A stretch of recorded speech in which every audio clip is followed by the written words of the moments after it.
الحمد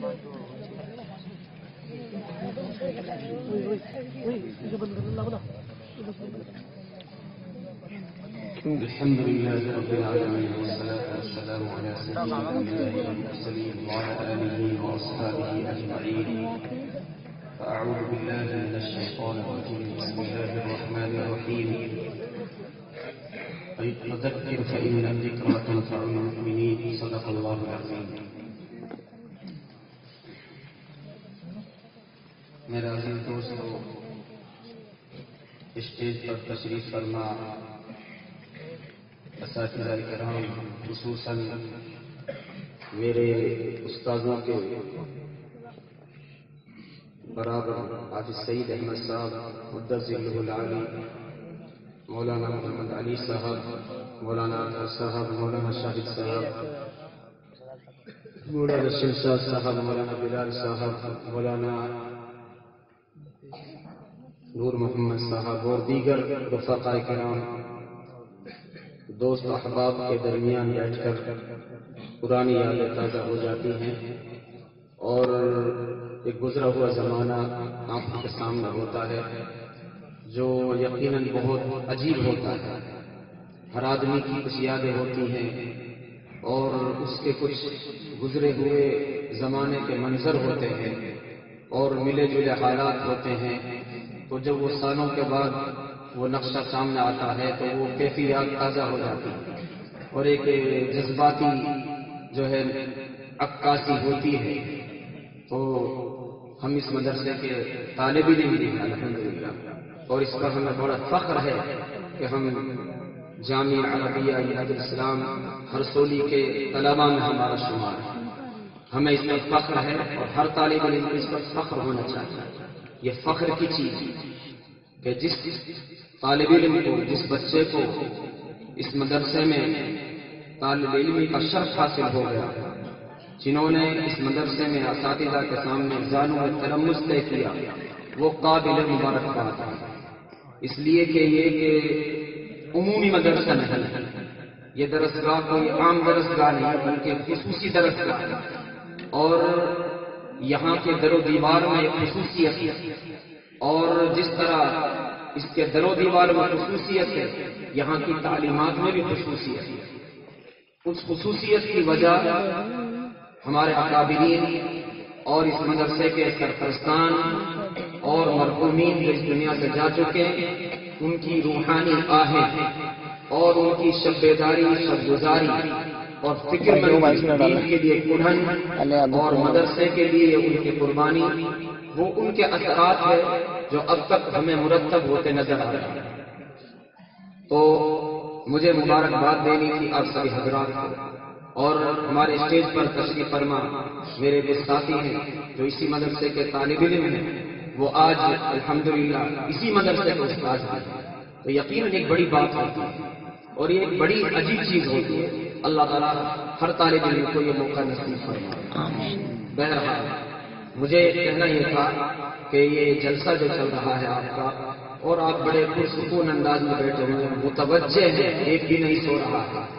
ماشاءاللہ اس میں بوڑھے بھی ہیں اور جوان ساتھی بھی ہیں گاؤں کے، اور ہمارے عزیز طلبا ننھے منھے بچے جو رات کو 9 بجے سونے لگتے ہیں، لیکن آج کی رات میں 12 بجے بھی ان کی ٹک ٹکی اور آنکھیں کھلی ہوئی ہیں اور ہماتن وہ گوش ہیں اور سامعین کی آوازوں سے مستفید ہو رہے ہیں.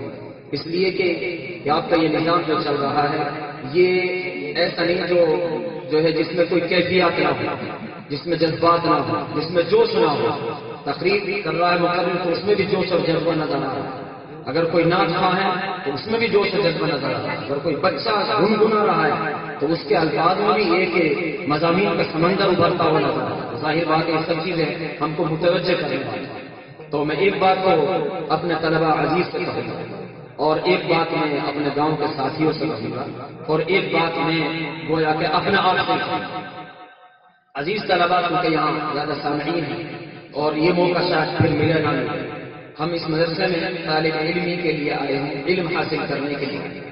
تو ایک تو ہمارا علم وہ ہے جو کتابوں سے ہمیں حاصل ہوتا ہے، اور ایک علم وہ ہے جو ہمیں اساتذہ کی روحانیت سے حاصل ہوتا ہے. یہ دو علم الگ الگ ہیں. کتابی جو علم ہوتا ہے وہ بظاہر زبان سے، حافظے سے، آنکھوں سے حاصل ہوتا ہے، لیکن اس میں چاشنی اور قوت، جاذبیت اور اثر اور طاقت جو پیدا کرتا ہے وہ روحانی علم ہے۔ تو ہمیں کتابی علم کے ساتھ ساتھ ہمیں اپنے اساتذہ کا روحانی علم بھی حاصل کرنا ہے۔ تو ہم کتابوں تک نہ رہے، ہم اوراق تک نہ رہے، ہم صرف درسگاہ تک نہ رہے، ہمیں وہ تمام علوم حاصل کرنے ہیں جو اس علم کے اندر طاقت پیدا کرتے ہیں۔ وہ ہے روحانی علم۔ روحانی علم کسے کہتے ہیں؟ روحانی علم وہ ہوتا ہے جو اساتذہ کے قلوب سے منتقل ہو کر طلباء کے قلوب میں ڈالا جاتا ہے۔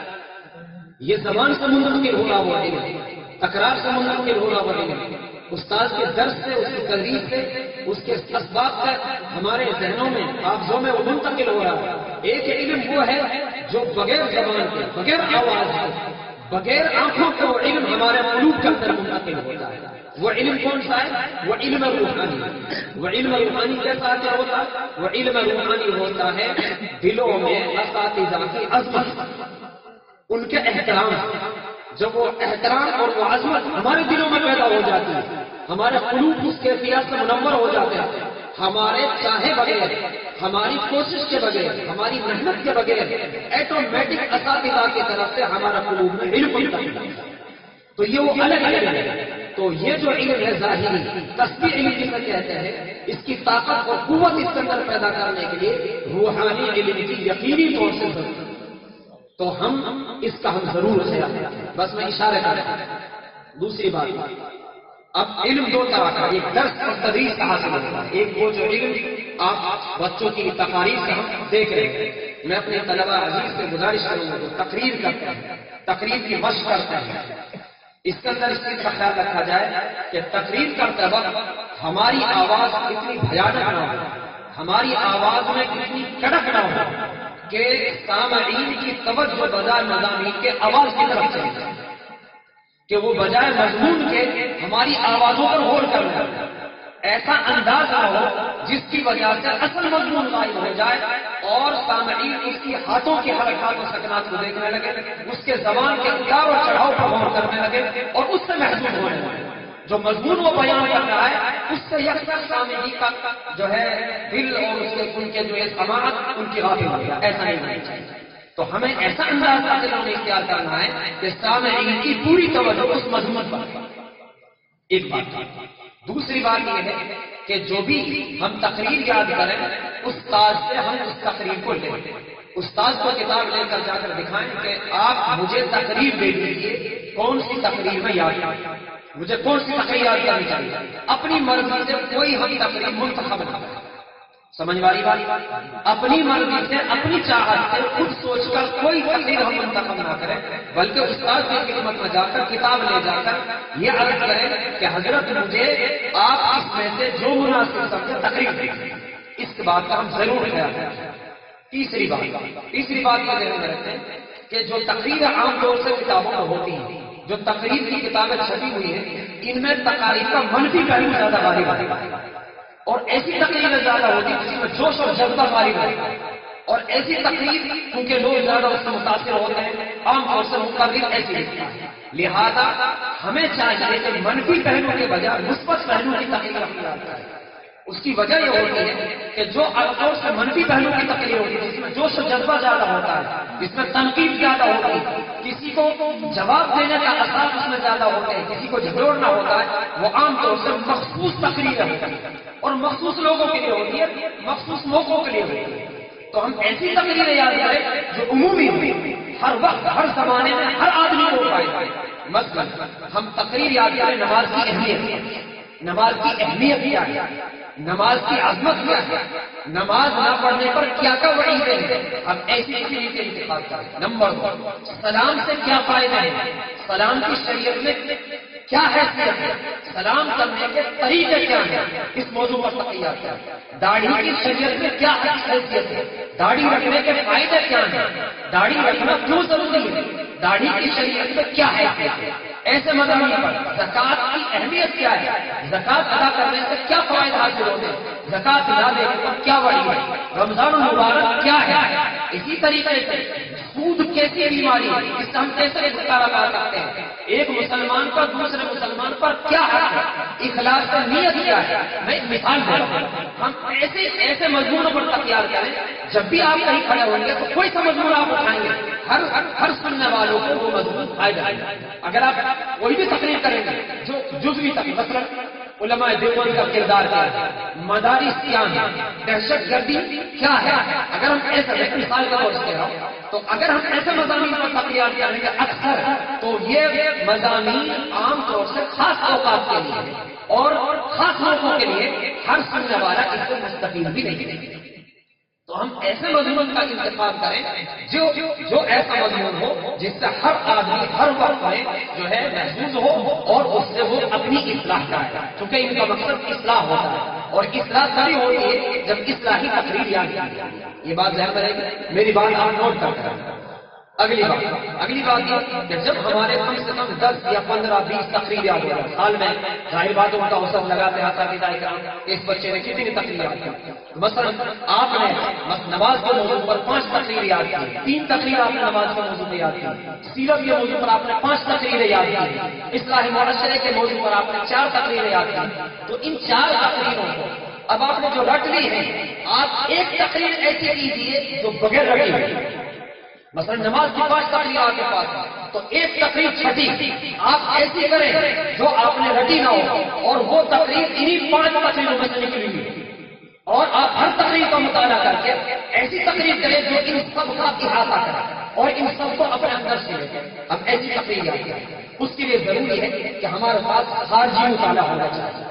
خارجی مطالعے کا مطلب کیا ہے؟ اصلاحی کتابوں کا مطالعہ کریں، اکادمین کے جو خطبات ہیں ان کا مطالعہ کریں، خطبات حکیم العلوم، خطبات حکیم الاسلام اور خطبات پیر فقیر الفقار، اصلاحی خطبات، سینکڑوں خطبات، ہم ایسی کتابوں کو خارجی مطالعے کریں، بجائے اس کے ہم کسی ناول کو پڑھیں، بجائے اس کے ہم کسی موبائل میں مشغول ہوں، بجائے اس کے ہم لاجانی باتوں میں مشغول ہوں۔ ہم جب ہم کو خارجی وقت ملے تو اپنا ساتھی اپنا دوست ہم کتاب فوراً لیٹے بیٹھے اور وہ خارجی کتاب ہمارے پاس اس کا مطالعہ کریں۔ اس کا انتخاب بھی ہم استاد کی نگرانی کریں۔ استاد کہتے ہیں کہ حضرت مجھے بتائیے کہ میں کون سی خارجی کتاب کا مطالعہ کروں، میرے لیے کون سی کتاب زیادہ بہتر ہے۔ تو 4-5 باتیں میں اپنے طلباء عزیز سے، کیونکہ میں بھی طالب علم ہوں اور یہ انجمن دعوت الصدق جو آپ جس کے تحت میں یہ تقریریں یاد کر رہے ہیں، میں بھی اس کا طالب علم رہا ہوں الحمدللہ، اور مجھے بھی اس کا شرف حاصل رہا ہے۔ تو اس کی تعلق سے میں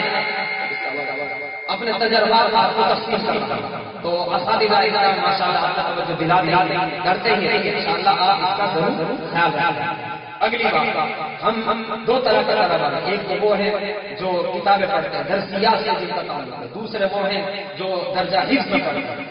جو طلباء درسیات میں ہیں ان کے لیے خاص میرا یہ مشورہ ہے کہ اپنی درسیات میں اس طرح محنت کریں، اس طرح توجہ دیں کہ جس طرح آدمی اپنے کھانے پینے پر اپنی صحت پر توجہ دیتا ہے، اپنی صحت پر توجہ دیتا، اپنے چلنے پھرنے پر توجہ دیتا ہے، ایسی توجہ ہم اپنی درسیات پر، یعنی اس کو اپنا مقصد بنائیں۔ کیسا مقصد بنے؟ مقصد 2 طرح کا ہوتا ہے۔ ایک طالب علم مقصد بنا کر چلتا ہے کہ میں ایسا پڑھ لوں، ایسا ہو جاؤں، میں مول صاحب ہو جاؤں گا، پھر کہیں امامت کروں گا، میری قرات اچھی ہو جائے گی، کہیں نماز پڑھاؤں گا، زیادہ سے زیادہ میں نورانی قاعدہ پڑھاؤں گا، انشاءاللہ کہیں نہ کہیں نازلہ تو پڑھاؤں گا ضرور، اگر یہ دلیل تو درجہ ہی تو ضرور پڑھیں گے۔ آپ ایسی منزل طے نہ کریں، آپ اونچی منزل طے کریں، آپ یہ ارادہ کر کے چلیں کہ انشاءاللہ اس کتاب کو میں پڑھوں گا۔ شرح جامی کا طالب علم تو وہ یہ سوچ کر شرح جامی پڑھے کہ مجھے انشاءاللہ فارغ ہونے کے بعد شرح جامی پڑھے گا۔ ہدایت العلوم کا طالب علم یہ سوچ کر پڑھے انشاءاللہ مجھے فارغ ہونے کے بعد ہدایت العلوم پڑھانا ہے۔ اسی طریقے سے جلالین شریف کا طالب علم سوچ کر چلے کہ مجھے انشاءاللہ جلالین شریف پڑھانے فارغ ہونے کے بعد، جب یہ سوچ کر ایسی منزل طے کر کے اور یہ ذہن میں لے کر ہم چلیں گے، اونچا پلان بنا کر چلیں گے، انشاءاللہ اللہ تعالیٰ آپ کو وہی کتاب دے گا۔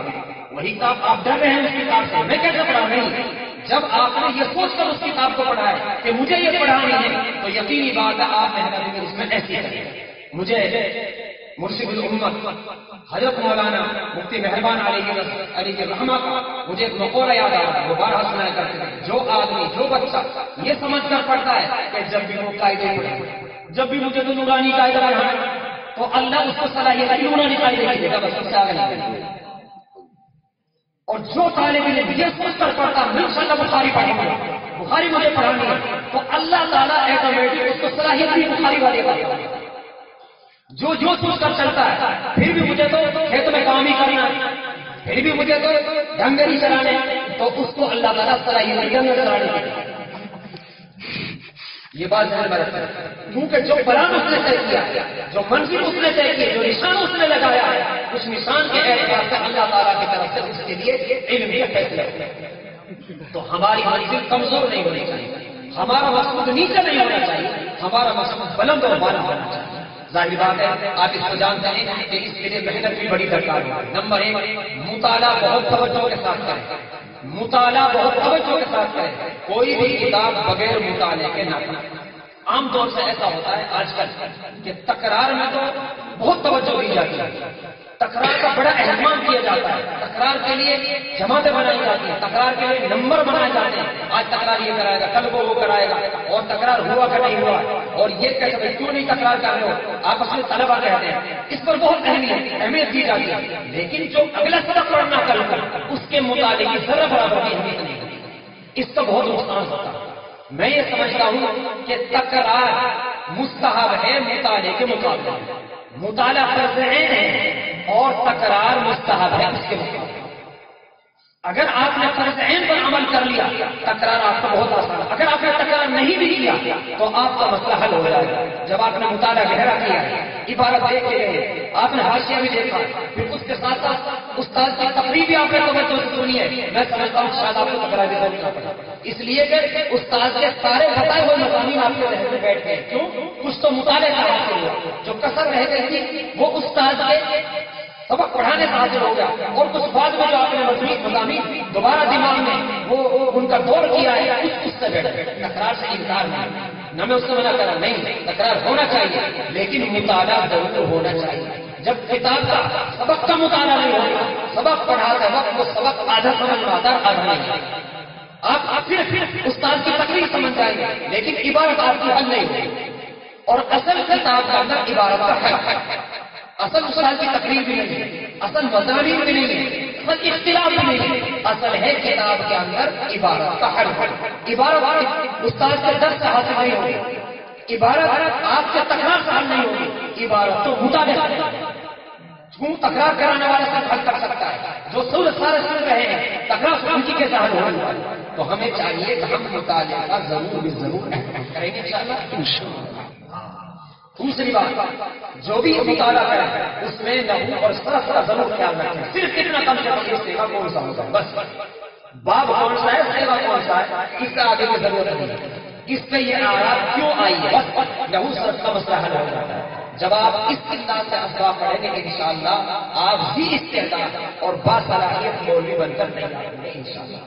آپ کو یہاں بھی فائدہ دے گی یہ چیز اور آئندہ بھی فائدہ دے گی، کیونکہ طلبہ دارالعلوم کی تیاری کرتے ہیں، اسی خاکے کو ذہن میں رکھ کر وہ تعلیم حاصل کرتے ہیں، اور وہ خاکہ جو ذہن میں ہوتا ہے مجھے ایسا کرنا ویسا کرنا، تو جب جلال شریف کا خیال آتا ہے بہت محنت کرتا ہے، اور اس سے پہلے وہ کمزور رہتا نہیں۔ آپ کو جلالین شریف سے پہلے ہی ہدایت النور چلے جانے کے ساتھ نہیں دارالعلوم کی تیاری کریں، اور اسی انداز سے آپ کو اپنی کتابیں لے کر چاہیے۔ اللہ تعالیٰ مجھے بھی آپ کو صحیح سمجھ کے توفیق عطا فرمائے، یہ میری ساتھیوں سے درخواست ہے۔ اور جو درجات حفظ کے طلبہ ہیں اللہ تعالیٰ ان کی محنتوں کو قبول فرمائے، جتنی محنت کرتے ہیں، صبح اٹھتے ہیں، اساتذہ کے ساتھ اٹھ جاتے ہیں، اور ایک ان کا بڑا عجیب نظام ہوتا ہے، ان کی بڑی عجیب مشغولیاں ہوتی ہیں، وہ جو بچے حفظ کرتے ہیں وہ اس مشغولی کو جانتے ہیں، اور جو نہیں کرتے وہ اس مشغولی کا پتہ بھی نہیں رہتا ہے۔ درجہ حفظ کے لیے، حفظ جلدی پورا کرنے کے لیے اور اچھا حاصل کرنے کے لیے سب سے ضروری بات ہے بچے کا یکسو۔ جو بچہ یکسو ہوگا، جس کے تعلقات کم ہوں گے، جس کی دوستیاں کم ہوں گی، جس کا گاؤں میں آنا جانا کم ہوگا، وہ بہترین حاصل بن سکے گا، اگرچہ وہ صحیح بھی نہیں ہے۔ اور جس بچے کے تعلقات زیادہ ہوں گے، دوستی زیادہ ہوگی، ادھر ادھر جانا آنا زیادہ ہوگا، اور ادھر ادھر کھیل کود میں اس کا ہر وقت انہمام رہتا ہوگا، وہ بچہ باوجود صحیح ہونے کے بہت دیر سے حاصل ہوگا۔ جب ہوگا تو وہ کمزور ہوگا۔ مثلا ایک بچہ ابھی کھیل کر آیا، اثر کے بعد اس نے کھیل کھیلا ہے، اب مغرب کے بعد بیٹھ گیا، بعض بچے ایسے ہوتے 15-20 منٹ تو اس اثر سے مغرب تک کے کھیل کے تب سے ہو جاتے ہیں، تو نے کتنا رن بنایا، میں یوں آؤٹ ہو گیا تھا، تو ایسا نہ ہوتا تو یوں ہوتا، میں سے یہ ہو گیا تھا، میں نے یوں کیا تھا، ایسا نہیں ہے، فلاں ہے، کل کو ہم دیکھیں گے تجھے. بعض طلبا کو اسی میں الجھن دینا چاہتے ہیں، اس فکر میں کہ آج ہم ہار گئے کل کیسے جیتیں گے. سبق ہی آدمی، میں حقیقت بتا رہا ہوں، آپ جانتے ہیں آپ اس لائن کا آدمی ہیں. یہ کیا یہ بیماری ہے کہ بچے نے اصل جو مقصود تھا اس کو تو پیچھے کر دیا، اور جو عارضی چیز تھی صرف دل بہلانے کے لیے تھی، وہ چیز کیا کرتی مقصود بنا، بس اس کا سارا دماغ اسی میں خرچ ہو رہا. اور یہ کیا کر رہا، کچا سبق سنائے گا، کچا پارا سنائے گا. اور اس کا بڑا ایک عجیب نظام کرا. دوست بزرگوں کے پیارے بچوں، یہ کھیل اور تماشے تعلقات دل لگانے کے لیے نہیں ہوتے، دل بہلانے کے لیے. مجھے ایک مقولہ یاد ہے، مفتی صاحب علیہ رحمۃ، میں وہ مہمان خانے میں حضرت کا قیام، اس مہمان خانے میں رہتا تھا، آپ کی رہائش گاہ میں. تو ایک بچہ نیا آیا اور گاؤں دیہات کا تھا، وہ ویسی ملاقات کے لیے آیا اور وہ ایک دو دن میں رہنا چاہتا تھا. تو حضرت وہاں وہ پھول والی تھی، جس میں پھول لگے ہوئے تھے. اس نے پوچھا بھائی بتاؤ سبھی پھول کیوں لگے ہیں، کس وجہ سے لگائے ہیں؟ جی نے دیکھ کے دل خوش ہو، من لگے. حضرت نے فرمایا یہ من لگانے کے لیے نہیں ہے، یہ من بہلانے کے لیے، یہ دل لگانے کے لیے، یہ دل بہلانے کے لیے. دل لگانے والی بات تو اللہ کی ہے، یہ دنیا تو دل بہلانے کے لیے، یہ پھول پتیاں دل بہلانے کے لیے، دل لگانے کے لیے نہیں. دل لگانے کی بات تو اللہ کی، اس سے دل لگا. مقصد کیا ہے، یہ کھیل کود تو ہمارا دل بہلانے کے لیے، ورزش کے لیے ہے، یہ مقصود نہیں ہے. تو اتنا ہی انہمام کھیل میں ہو جائے، تعلقات اور دوستی کس درجے پہنچ جائے کہ آدمی کا سبق کا دماغ میں ہی نہ رہے اور تعلیم اس کی بالکل پیچھے ہو کر رہ جائے، یہ بہت خطرناک ہے. تو درجہ حفظ کے جو طلبا ہیں، صرف میری یہ دو درخواست یاد رکھیں، انشاءاللہ آپ کا کامیابی آپ کا قدم چل. یہ میرے دوسری بات، میرے گاؤں کے ساتھی بیٹھے ہوئے ہیں، میرے بڑے بوڑھے بیٹھے ہوئے ماشاءاللہ، میں کچھ کو تو پہچانتا ہوں اکثر کو. تو دوست بزرگوں کو یہ دیکھو، آپ اتنی محبت سے یہاں بیٹھے ہیں اور اساتذہ بھی بیٹھے ہیں. یہ کوئی ہماری محنت کا کمال نہیں ہے، نہ یہ آپ کی محنت کا کمال ہے، بلکہ یہ تو اس جگہ میں خصوصیت ہے. ورنہ تو ایسے ماحول میں آج کل کے حالات میں جہاں جلسوں کی بھرمار ہو، تقریروں کو لوگ سنتے ہوں، موبائلوں میں ہزاروں نعتیں ایک سے ایک بڑھ کر بھری ہوئی، ایک سے ایک نعت موبائل پر ہر آدمی سن سکتا ہے. اس کے باوجود یہاں بیٹھ کر اسٹیج بھرا ہوا اساتذہ موجود ہیں اور آپ گاؤں والے بھی موجود ہیں. یہ اس بات کی علامت ہے کہ آپ کا قلب اس مدرسے سے اٹکا ہوا، آپ کا دل اور آپ کی محبت اس در و دیوار کو وابستہ ہے. تبھی تو آپ آئے ہیں اس دیوار میں، یہاں کی چاشنی نے، یہاں کے ماحول نے آپ کو کھینچا ہے. اور یہ رونق کی منظر اور یہ عجیب کیفیت اور ہما پر متوجہ ہو کر سارے پروگرام کو سننا اس بات کی دلیل ہے کہ آپ کا اس اندر سے اللہ تعالیٰ اس تعلق کو برقرار رکھے. دوستوں بزرگوں، کل قیامت کرو، مجھے امید ہے کہ آپ کا یہ تعلق شاید آپ کو یہ تعلق اگر سچی محبت اللہ کے لیے اور یہ محبت قرآن کی نسبت پر ہے، اور سارا نظام یہ قرآن کے نظام سے چل رہا ہے، اس کی نسبت پر چل رہا ہے. اگر قرآن کی نسبت پر، محبت کی نسبت پر، مدرسے کی نسبت پر اور ان علماء کی نسبت پر آپ یہ جمع ہو، یقیناً کل قیامت کو یہ نسبت آپ کے کام آئے اور آپ اس کو دلیل نہیں پیش کریں گے. آپ سند دیں گے، اللہ میں نے تیرے دین کے ادارے میں جہاں تیرا قرآن پڑھا جاتا ہے، جہاں تیرے دین کی تعلیم ہوتی ہے، جہاں علوم اور کیا کہتے ہیں فنون پھیلائے جاتے ہیں، جہاں طلبہ اور ٹوپی والے داڑھی والے تیرے محبوب بندے ہوتے تھے، ان کی زیارت کے لیے، ان کی بات کو سننے کے لیے، ان سے ملاقات کے لیے جایا کرتا تھا. اللہ کہتے ہیں تو نے میری نسبت پر یہ کام کیا ہے، تو نے میرے بندوں سے محبت کی، قرآن والوں سے محبت کی ہے، تو قرآن کا ایسی چیز ہے میں اس پر بڑے بڑے مجرموں کو بخش دیتا ہوں، لہٰذا تو نے اس سے محبت کی ہے تو میں نے تجھے بخش دیا. دیکھو چھوٹی سی بات کام آ جاتی ہے، اور یہ ہمارے اکابرین کا، ہمارے بزرگوں کا کمال ہے اور ان کی محنتوں کا ثمرہ ہے. آپ پیچھے دیوار کے پیچھے جائیں، اس منزل کے پیچھے جائیے، ایک قبر بنی ہوئی ہے جس پر کیا کہتے ہیں نام، بڑا سا کتبہ رکھا ہوا ہے، اس میں نام لکھا ہے حضرت مولانا مرتضی صاحب رحمۃ اللہ علیہ. اس پہ شعر لکھا ہے، آپ جو شعر پڑھتے ہو گے اس پر شعر کیا لکھا ہے کہ بچڑا ہے کچھ اس ادا سے تو رخ ہی بدل گئی، بچڑا ہے کچھ اس ادا سے تو رخ ہی بدل گئی، ایک شخص سارے شہر کو ویران کر گیا. یہ کیا بات ہے، ایک شخص سارے شہر کو ویران کر گیا. ان کی محبت، ان کی قربانی، ان کے جذبات، اور میری آنکھوں کے سامنے وہ منظر ہے کہ ان کے ساتھ ہم نے گاؤں میں، مدرسے میں ایسا انسان ایسا مولوی دیکھنے کو نہیں ملتا. بالکل ساتھیوں اتنا بڑا آدمی ہونے کے باوجود ایسا رہتا ہے جیسے دوستوں کے ساتھ رہتا ہے. اتنی زیادہ عمر کے باوجود ایسا پیار کرتا ہے جیسے اپنے بچوں سے پیار کرتا ہے. اور آپ ان کو سب جانتے ہیں, ان کی زیارت کی ہے, یہ ان کی قربانیوں کا, ان کی محبتوں کا, ان کی بیلوس خدمات کا اثر ہے کہ آج یہاں اتنا بڑا بارولق منظر اور یہ عجیب کیفیات اور علوم و فنون کے منافع اور سمندر علم کے بہائے جا رہے ہیں, اور جنگلات میں, بیابانوں میں اس ادارے کی نسبت پر اور اس 4 دیواری کے تعلق سے بڑی بڑی خدمات انجام دی جا رہی ہے. یقیناً یہ ان حضرات کی قربانیوں کا نتیجہ ہے, ان کے اخلاص اور محبت کا نتیجہ ہے. دوسری طرف دیکھیے آپ ادھر جائیے فلک کی طرف, وہاں مرشد الامت, مرشد الامت کسے کہتے ہیں؟ مرشد الامت کتنا بڑا لقب ان کو عطا کیا گیا. مرشد الامت یعنی امت کی رہبری کرنے والے, امت کو راستہ دکھانے والے. آپ یقین جانیے امت کی فکر ان کے اندر کتنی بڑی ہوئی تھی, جنہوں نے دیکھا وہی جانتے ہیں. ہر روز پروگرام بنانا, نئے نئے پلان بنانا کہ کیسے اصلاح ہو سکتی ہے, یہ آدمی کیسے سیدھے راستے بنا سکتا ہے, ہمارے محلے میں دین کیسے پھیل سکتا ہے, عورتوں میں پردہ کیسے آ سکتا ہے, وہاں کے بچے کیسے قرآن صحیح پڑھ سکتے ہیں, یہ علاقہ کیسے قرآن کی صحیح تلاوت سے منور ہو سکتا ہے. روزانہ الگ الگ پروگرام بنتے ہیں اور روزانہ پرچوں پر حضرت لکھتے تھے ایسا ہو سکتا ہے. آپ کو تعجب ہوگا, آپ ایک ملفوظ پڑھیے حضرت کا, ملفوظات میں لکھا ہے کہ ایک پروگرام بنا تھا حضرت نے کہ ہم ایک الگ زبان تیار کریں گے. جو کتنی بڑی بات ہے, ایک الگ زبان تیار کرے گا جو ساری زبانوں سے الگ ہوگی اور وہ الگ ہی زبان ہوگی. وہ عربی سے بھی مشتق ہوگی, اس سے اس کی ملاوٹ ہوگی, اردو بھی ہوگی, اس میں یوپی کی زبان بھی ہوگی, میواتی بھی ہوگی, شہری بھی ہوگی. ہم ایک ایسی مشترکہ زبان تیار کریں گے اور وہ الگ ہی زبان ہوگی. یہ آپ سوچ کر دیکھیں کتنی بڑی بات ہے. ایسا اعلان کیوں بنایا؟ لوگوں میں دین کی خدمت کو پہنچانے کے لیے, قرآن کی تعلیمات کو پہنچانے کے لیے. جو آدمی اتنے پلان بناتا ہے اس امت کے لیے, اتنے فکر و قرآن جس کے لیے, ظاہر بات ہے یہ میزانی نہیں ہوگا. اللہ ہی کو پتا فرماتا, اللہ ہی صلی اللہ کی کتابیں پڑھوا اور ان کے پلان ہے ان کے کتنے, یہ فلاں شعبہ دعوت الصدق ہوگا, دعوت کیا کہتے ہیں سارا کا شعبہ, دعوت الغابہ کا شعبہ, دعوت الفنا کا شعبہ, اور پہاڑیوں پر یہ سب کیا ہے؟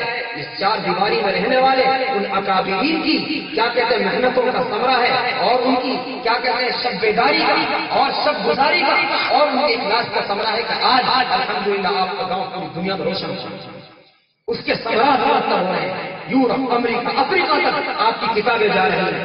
آپ ہر سولی گجرات جاؤ, کون سا کتاب ہے؟ مفتی مہربان ہر سولی کی لکھی ہوئی کتاب ہے, وہ پڑھائی جا رہی ہے. بڑے بڑے مدارس دارالعلوم میں جا کر طلبہ اس کو رٹ رہے ہیں. کون سی کتاب ہے؟ کیونکہ یہ فلاں ہے, امداد الاوزان ہے.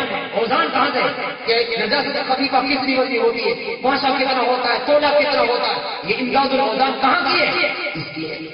اس 4 دیواری والی کوئی کتاب ہے, تعلیمی تربیت کس طرح. آپ جا کر دیکھو بڑے بڑے مدارس اس سے رہنمائی حاصل کر رہے ہیں.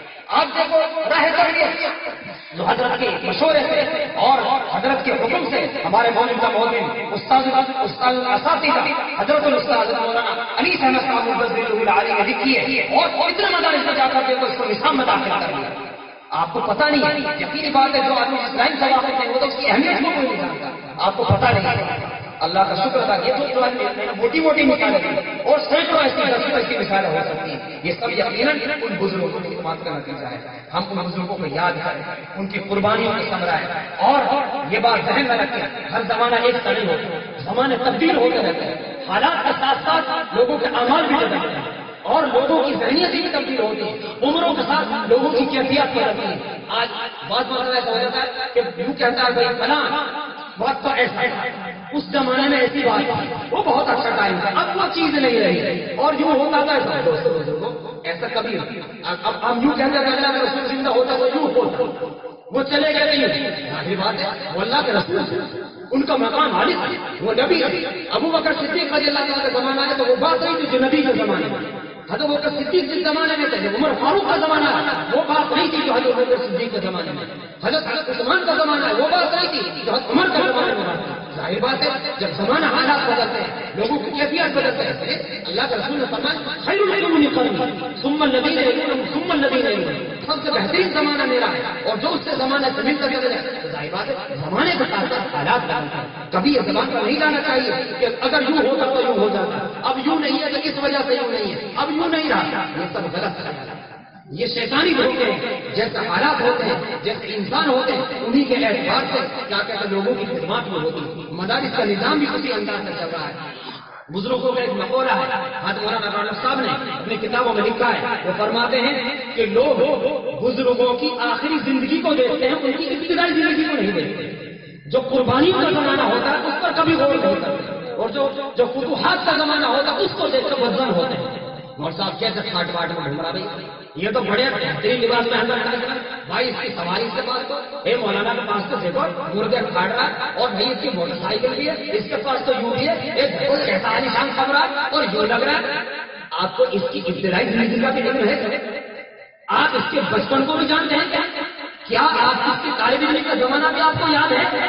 جب ابتدا میں پڑھانے لگا تھا کیا اس وقت کے حالات کو بھی آپ جانتے ہیں؟ نہیں جانتے، خوب جانتے ہیں۔ اگر ہم پیچھے مجھے بتائیں، پیچھے غور کریں کہ اس کی زندگی کیا تھی۔ ایک زمانہ اس کا یہ بھی تھا کہ صابن کا ٹکڑا اس کے پاس تھا کپڑا دھونے کا، اور اتنا سا ٹکڑا، اور اسی سے سارے کپڑے نالی پر بیٹھ کر رگڑ کر دھو رہا۔ بھائی ایسا کیوں ہے؟ کیونکہ میرے پاس پوری صابن کے پیسے ہیں، اس لیے میں سارے نہائے گا ایسے نہاؤں گا۔ کتنے جوڑی کپڑے تیرے پاس؟ 3 جوڑی کپڑے، 2 جوڑی کپڑے، ایک پائچہ نیچے گھٹنے کے نیچے پھنسا، کرتا یہاں ہوا سے پھنسا ہوا ہے، آسیں بھی پھٹی ہوئی ہے، اور پریس کا کوئی نظام نہیں۔ یہ وہی طالب علم ہے جو آج ہمیں بڑے عالیشان منظر میں دکھائی دے رہا، اس پر وہ موٹر سائیکل کے لیے۔ ایسا کیوں ہوتا ہے؟ اس نے قربانی کی، اس نے اپنی جان کو کھپایا ہے، اس نے طالب علم حاصل کرنے کے لیے اپنے آپ کو قربان کیا، اس نے استادوں کی ڈانٹ جھیلی، اس نے پٹائی جھیلی، اس نے سوکھی روٹی کھائی، اس نے بغیر نمک کا کھانا کھایا، اس نے کچی روٹی بھی کھائی ہے، اور استاد کی ڈانٹ بھی کھائی ہے، کبھی دلیا کھایا، کبھی سوروا ملا ہے، اور کبھی کیا کہتے ہیں اس کو جو ہے چھٹی نہیں ملی ہے، کبھی کام پکڑوا دی۔ یہ قربانی دے کر آج اس نتیجے پر پہنچا۔ جب قربانی انسان دیتا ہے اللہ تعالیٰ ان مع العسر یسرا، ان مع العسر یسرا، ہر پریشانی کے بعد آسانی ہے۔ تو دوستو بزرگوں، اللہ والوں کی ابتدائی زندگی کو دیکھنا چاہیے، آخری زندگی کو نہیں دیکھنا چاہیے۔ یہ تو اللہ کا نظام ہے، جب قربانی دیتا ہے اللہ تعالیٰ۔ دیکھو مثال سے آپ کو عالیشان بلڈنگ نظر آ رہی ہے، ماشاءاللہ بڑی اچھی جو ہے ڈرنگ لگی ہوئی ہے، کڑی ہوئی ہوئی ہے۔ آپ کو وہ بھی پتا ہے کہ جب یہ بوسیدہ تھا یہ سارا خالی تھا۔ یہ دیکھو لیٹرین باتھ روم کتنے اچھے بنے ہو، آپ کو وہ بھی پتا ہے کہ جب 2-3 سیٹ لیٹرین تھی، صرف نل کا تھا، کوئی ٹنکی کا پانی کا نظام نہیں تھا، اب کتنی لائٹ آپ کو چمکتی نظر ہے۔ آپ کو وہ بھی پتا ہے جب بچے لینڈ میں پڑتے تھے خود ہی تیل ڈالتے تھے، خود ہی لینڈ کو صاف کرتے تھے، اس پر مچھر آتے تھے، آپ کو وہ بھی پتا ہے۔ اس وقت کو یاد کیوں نہیں کیا جاتا؟ یہ سب اللہ کا نظام ہے۔ کبھی بدزن نہیں ہونا چاہیے، بدگمان نہیں ہونا چاہیے، اور ہمیشہ دوسروں کے لیے خیر ہی ہونا چاہیے۔ آج کا نظام یہ لوگ اچھائیوں کو نہیں دیکھتے، کمیوں کو فوراً نقطہ ڈالتے ہیں، فوراً ڈوٹ ڈوٹ کرتے ہیں۔ اس کے اندر 10 اچھائی بھی ہے، لیکن اگر ایک برائی ہے تو اس برائی کا کاغذ جو ہے وہ گھس گھس کے مٹایا جائے گا، اس کا مطالعہ اتنا کیا جائے گا، اس غلطی کا مطالعہ اتنا کیا جائے گا، اس کے ہزاروں شبہات بھی ہوتے ہیں۔ ایک غلطی ایک لائن